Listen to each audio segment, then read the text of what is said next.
దేవునికి స్తోత్రము. అనుదిన దేవుని వాక్య ధ్యానమునక ఈరోజు 2025 సంవత్సరము ఏప్రిల్ నెల 15వ తారీఖు. ఈరోజు ధ్యాన వాక్యము పరిశుద్ధ గ్రంథము నుండి యోహాను రాసిన మొదటి పత్రిక 1వ అధ్యాయము 3వ వచనాన్ని మనం ధ్యానించుకుందాము.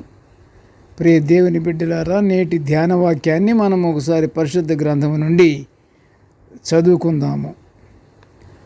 మన సహవాసమైతే తండ్రితో కూడాను ఆయన కుమారుడైన యేసుక్రీస్తుతో కూడాను ఉన్నది. ప్రియ దేవుని బిడ్డలారా, ఈరోజు ధ్యాన వాక్యము మన ప్రభువు వారితో సహవాసము గురించి ధ్యానించుకుంటున్నాము. యేసుక్రీస్తు ప్రభువు వారు మనకు రక్షకుడు. క్రీస్తు అంటే అభిషక్తుడు అని అర్థం. లోకపాపాన్ని మోసుకెళ్ళినటువంటి గొర్రెపిల్ల ఈ లోకరక్షకుడు. యేసు పుట్టుకకు పూర్వము దేవదూతలు ఆయన దేవుని కుమారుడని ప్రకటించినట్లు లూకా సువార్త 1వ అధ్యాయము 32-35 వచనాల మధ్యలో మనకి కనిపిస్తుంది. ఆయన దేవుని కుమారుడని దేవదూతలే ప్రకటించినారు. మన సహవాసము అంత గొప్ప రక్షకుడైన యేసయ్యతో కూడా ఉన్నదని ఈరోజు ధ్యాన వాక్యములో గల దివ్యమైన మాటను మనము చూస్తున్నాము. యేసు ప్రభువు ఈ లోకములో దేవుని చిత్తాన్ని నెరవేరుస్తూ దేవునితో కూడా ఉన్న మన రక్షకుడు అని యోహాను భక్తుడు కూడా 10వ అధ్యాయము 34, 35, 36 వచనాల్లో అంటున్నాడు. క్రైస్తవ జీవితంలో క్రీస్తు ప్రభువుతో సహవాసం ఎంతో ప్రాముఖ్యమైనది, అవసరమైనది. అది తప్పనిసరి. ప్రభువారితో సహవాసం,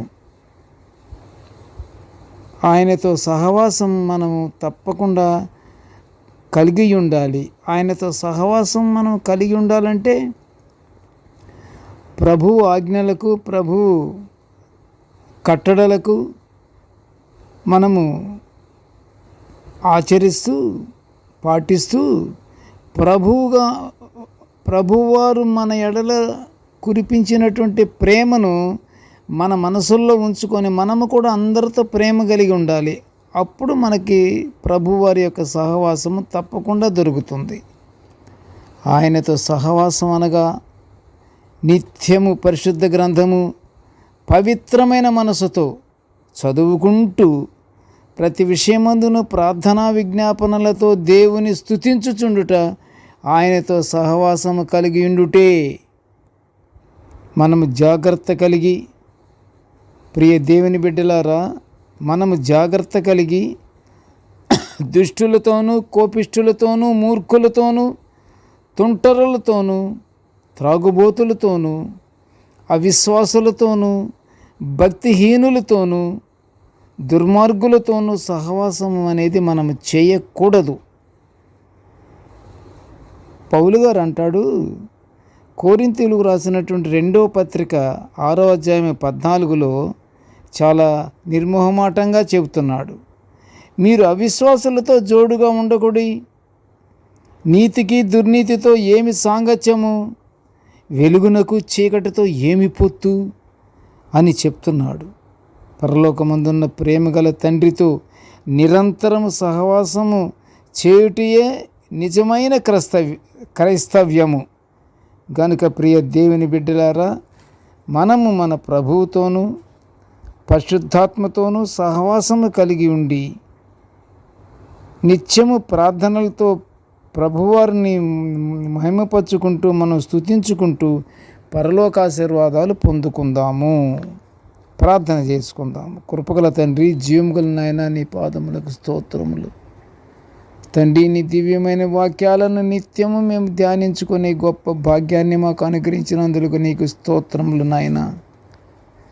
కృపగల తండ్రి, నేటి ధ్యాన వాక్యం వినుచున్న ప్రతి బిడ్డను ఆశీర్వదించయ్యా.